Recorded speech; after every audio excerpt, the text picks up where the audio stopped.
here at the National Association of Realtors, and I'm here in CRTLabs, and this is our fourth Facebook Live office hours for CRTLabs. So I was gone last week, and I'll talk a little bit about that in a little bit. But first, what I want to say is, in our questions, if you don't mind, we'd love to get your questions and our comments, I mean to say, and see what you're interested in. I've got a couple of questions that were given to me by a couple of people yesterday, so I'm gonna talk about those a little bit. But what I'd love to do is have your questions and what you're interested in and finding out more about.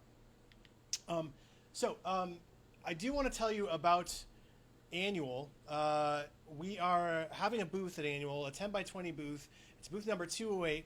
We'd love for you to stop by. If you're going to Annual, stop by and see the different products that we've gotten from companies for you to test and try out, and maybe even talk to a couple of the companies about what it is they're doing. We have home energy battery companies, we have camera companies, smart water detector companies that are going to be in our booth for you to try out and get a sense of. And we also have a couple little tchotchkes that might come your way from them, some special things we're making for Annual. So one of the things that we've made, speaking of making things, within the last 24 hours, is the third version of our smart thermostat tear sheet.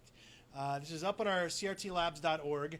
It's on the right side under quick links. You can get a copy of this. I've actually got the link here. I'll show you in a second. But what you'll note is we've added two different thermostats here, and another thing that I really like that Joe added to this is this unique feature for each one of these. So for instance, the ecobee 3 here, we've listed this little ecobee as being a unique feature for a way to regulate that thermostat. And also for Nest, deep integration with the Nest products. And for the Schneider Electric here, they have a really cool function on the Schneider Electric thermostat where you push for a boost of cool or hot that gives you a quick burst and then stops after a certain amount of time, 15 minutes typically. But what you'll note is we've added this one up here at the top, the radio thermostat. Now the reason we've added that, now we had thermostats on here before that looked very aesthetically pleasing. The reason we've added this thermostat, the reason I'm very interested in having this thermostat on the sheet, a couple reasons. One is you can have local access, and someone asked me a question, Tessa Holt, she asked a question about low risk versus high risk devices. I'll talk more about that in a moment. But what's cool is you can access this locally. It doesn't need to go up to the cloud. You can actually access it locally. And the other reason we put it on here is that it doesn't look like any of these other ones. It actually looks like a common household thermostat you might see. Now the reason that's important for you is no matter what, you should really check out these devices like the thermostats and make sure they aren't smart devices or are smart devices. And if they are, use our smart home checklist and reset those devices. It's a good lesson to learn. It's also it's a cheaper device. It's $149. And in fact, I'll tell you about a program in a little bit that's happening here in Chicago that causes the ecobee thermostat to be cheaper than that. So interesting. So that's our third version of the smart thermostat tear sheet. You'll see more. We've got one coming on locks in a little bit, but that's our first version there. Okay, so I want to talk to you about something in a second. Actually, here's the URL. I want to make sure I have the URL up there. So there's the URL for the smart thermostat. Adrian will put it in the comments as well, so you can have that. But that's our smart thermostat tear sheet. So I wanted to talk to you a little bit about something I did last week. I went on a trip to Sarajevo in Bosnia and Herzegovina, and it was fully funded by the State Department for me to speak about the Internet of Things and its impact on the global climate. But it was also a chance for me to learn about what's happening in Sarajevo and Bosnia and Herzegovina. And what I found there, when it was really most interesting to me, was the amount of technology that was happening, software and hardware, I should say. I met people who were making things like intelligent beehives that could learn how the bees were performing and make recommendations to the maintainer of the apiary on how to improve upon that. I also met people who made solar-powered trucks and also worked on software. The interesting thing about this area of the country is because of the conflict, a lot of people have gone all over the world and learned different languages. And because of that, when they come back to Sarajevo, they're able to have connections in those other countries. And so a lot of the software that you use from Apple and Microsoft and Google is coming out of this place. We met the companies that were doing that type of software and mapping software and all sorts of stuff. So it was a great trip for that reason, was to actually make connections with people doing technology and having a sense of the U.S. market. But beyond that, one of the interesting things about Sarajevo is it has the worst air quality in Europe, according to the World Health Organization. Now, for us, that makes sense to work with them because we're working on indoor air quality sensors and outdoor air quality sensors. And so now we have a place that we can test where we know the air quality is extremely challenging, and we'll test the durability of our equipment. So we're very excited about the connections we made in Sarajevo and what that means for the future of our work. All right, so one of the things we talked about doing was giving you a better sense as to why these devices matter to consumers. And Coldwell Banker did a survey in 2015 with CNET, and they found that consumers are very interested in saving time and saving money and feeling safer with these devices. So I'm going to talk to you a little bit about that and what it means for you. So first of all, saves time. Now what that means is these devices allow for consumers to have access to them anywhere they are. So they don't have to be with the device itself to access. So they're able to save time by accessing these devices wherever they are. So it doesn't mean they have to go and reset the thermostat anytime. They can reset it, or reset the thermostat before they leave. They can actually reset it later on. So that's saving time. The second is saving money. We found that with the thermostats themselves, you can save between 10 and 15% on your energy costs alone, just on your energy costs. And that's pretty substantial. Now, there are lights that you can get that use 5 times less energy than common household lights that you can also control. And there are also things called plug loads, which look somewhat like this right here. So I was holding it. This is from a company called Zuli. I'll talk more about them in a second. But this gives you a sense of how much energy you're using, as well as controlling the device. So you plug this into your wall, you plug your device in this, and then you know how much energy that device is using, how long it's been on, what your price per kilowatt hour could be, and so this device can help you with that. So that's another thing, helping you save money. And it also helps people feel safer. The Canary camera is a camera we talk about a lot in here, and they just released a new one called the Canary Flex. And Canary stops about 5 burglaries a week from their device alone. And that's pretty important when you're moving into a new place and you want to feel safe. This is a great product for you. Now, there also, if you're not interested in having a camera in your home, there are passive motion detection systems where you have a motion sensor sitting somewhere, or you have a device that's attached to your window, and if that window moves, it alerts you through an app on your phone. Now, I should say about the Canary camera as well, it gives you a video feed, but then it also allows you to do emergency calls from your device, or allows you to ring a 90 decibel siren. So there's a lot of great safety features built into that camera. So these are some things you can definitely talk to consumers about, but there are some other reasons that this is interesting to consumers. And we talked about saving money. This is an example. I was talking earlier about the radio thermostat and how it's $150, but this device up here, the Ecobee, is a $250 thermostat.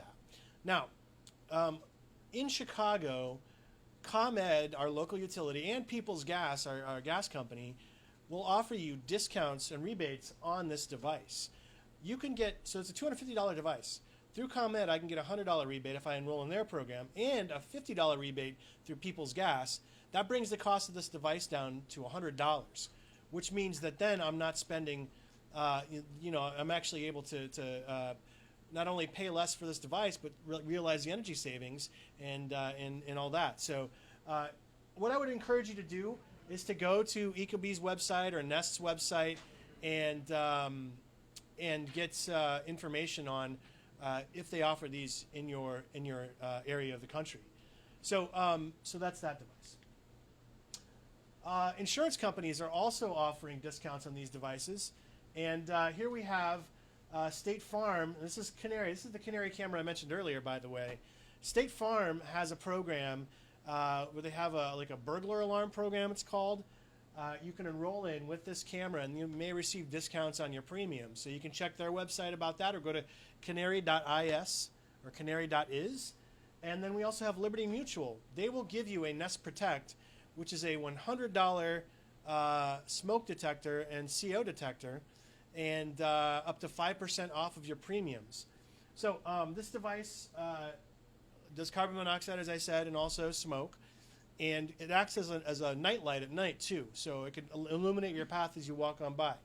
But the battery life is 10 years, which is the length of time you should have these devices in your home. So yeah. So those two devices, you get discounts from your insurance companies. All right. So I got a couple questions, and I wanted to start. And do we have any questions, Adrian, or is it? We're good so far. Okay. So Laura Stuckel asked a question about what is it that defines a smart home, and she asked in the context of, other people have tried to define the smart home, and then she asked about CRTLabs, what our definition is, and also RISO, which is, if you don't know what that is, it's the Real Estate Standards Organization. I happen to be on the board for RISO, and I happen to be in CRTLabs, so I thank her for her question. I will answer from the perspective of CRTLabs and not RISO, because right now for RISO, the Real Estate Standards Organization, we haven't defined what those fields look like or what those terms are yet. But for CRTLabs, rather than just defining a smart home as having a smart device in it, like let's say you have an Amazon Echo. An Amazon Echo by itself does not define a smart home, right? It's what you're able to do with that device to make your home function and be more intelligent. Now, that may sound simplistic, but what I mean to say is, just because I can control a thermostat from a device, that does not mean that my home is smart. It means I can control that thermostat. But let me give you an example of this. So let's say I happen to have a Nest thermostat, the Nest Protect, and a Nest camera in my home. Now, I don't want to give you the impression that I'm promoting Nest products. They just happen to be a vendor who's doing this in a way that works for what we're doing. So let me give you an example. Let's say my Nest Protect, which is my smoke detector, detects smoke in my home.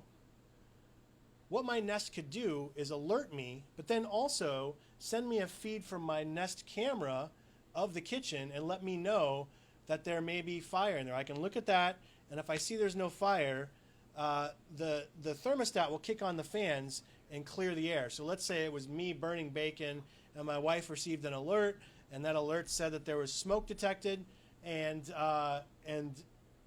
no problem. It's just me trying to cook bacon, and I failing again, right? So the thing is, that really relies on a lot, right? There's actually communication between these devices. When these devices are talking, the concept that we talk about here in CRTLabs is this idea of homeostasis. Homeostasis is a concept where organisms react to their environment and provide feedback. So for instance, I feel cold, my body starts to shiver. That's a type of homeostasis, right? And that's what we define as being a smart home when that happens. So my point to you is, don't just get one device, say you have a smart home, or don't get a couple of devices that don't really work together. That's not a smart home. It just happens you're able to control some devices. When those devices start improving quality of life and improving your home, that's when you can declare you have a smart home. And it doesn't really cost a lot to do that. So for instance, we have some CO2, carbon dioxide detectors. And let's say those carbon dioxide detectors see that our CO2 is up to 1,000 parts per million. They automatically have the Nest thermostat kick the fans on and clear the air, right? And that's it. All right, so Tessa Holtz asked the question, what is low risk versus high risk automation? And the idea there is low risk, what she's meaning is, she cited an article by Forbes, which is about a person who had an August smart lock. And that August smart lock was able to be controlled by the Apple Siri, the HomeKit, right? Now, this story, I believe, was proven false, Dave, right? We figured out that Snopes actually said this didn't happen, but it could possibly happen. And so this is no fault of August or Apple. The the story goes that a neighbor walks next door. And rather than knocking on the door to have his other neighbor open the door, he knows they have an August smart lock, and he says, "Hey Siri, open the door." According to this story, the lock opens and the neighbor's able to enter with that. Now, there is a degree of risk with voice recognition right now, right? Because it's not doing my vocal pattern recognition. It's actually just doing voice. It's listening for voice. But at some point, when they get voice recognition or vocal pattern recognition in like your thumbprint, that's where this becomes more secure. So Tesla's question is really about what is a low-risk type of smart device and what is a high-risk type smart device. So I'm going to show you, again, the Zuli. Now, I'm showing you this device. Zuli.io is their site. This is a device that allows you to control connected devices, but also set things like Philips Hue pattern or on-off and set a calendar. This device, with 3 of them, you can do presence detection. So you could have it such that I could have, as I come in the room, all of my settings are set to my preferences, right? And that's what this device allows for. It does not allow, this device does not allow for outside control, outside of the home control. It's all about control in the home, right? So this type of device is not easy to hack, okay? This type of device, I'll say it again, this type of device is not easy to hack. Now, when I talk about high risk, what I would tell you, something very important for you to do for high risk is make sure your passwords are secure. That's a huge thing. You might have devices that are up in the cloud. You always got to make sure you've got secure passwords and you're changing them regularly. And if you don't, then that's a problem for low risk versus high risk. Other low risk devices I'll tell you about are things that can be accessed locally. So we're working on software here in the lab for Rosetta Home 2.0 where we have local access to these devices. They're not going up to the cloud. It makes our system more secure because we're not opening it up to cloud-to-cloud hacking or the Wi-Fi system. It's actually hooked up to our internal home system. And we'll actually be demoing that at our booth at Annual. So tune in for that. So the more of these companies that allow for local access and less on cloud reliability, the better. Another security camera you could look at is NetAtmos Welcome. It actually stores the data on the device on a SD card, so it's not sending it up to the cloud. All right. Any questions at this point? No, we're doing good. All right. So I'm going to stop there because we're about at our 20-minute mark. And what I want to say is thank you very much for your time today. Please follow us at CRTLabs on Twitter. That's CRTLabs. And also CRTLabs.org, where we have information on all of this stuff, as well as articles. And anytime you have a question, do not hesitate to write us. ccurry@realtors.org. You can write me directly or chat at crtlabs.org. I want to thank you very much for your time today and appreciate you joining us for these office hours, and we'll see you again next week. So have a great day. Thank you.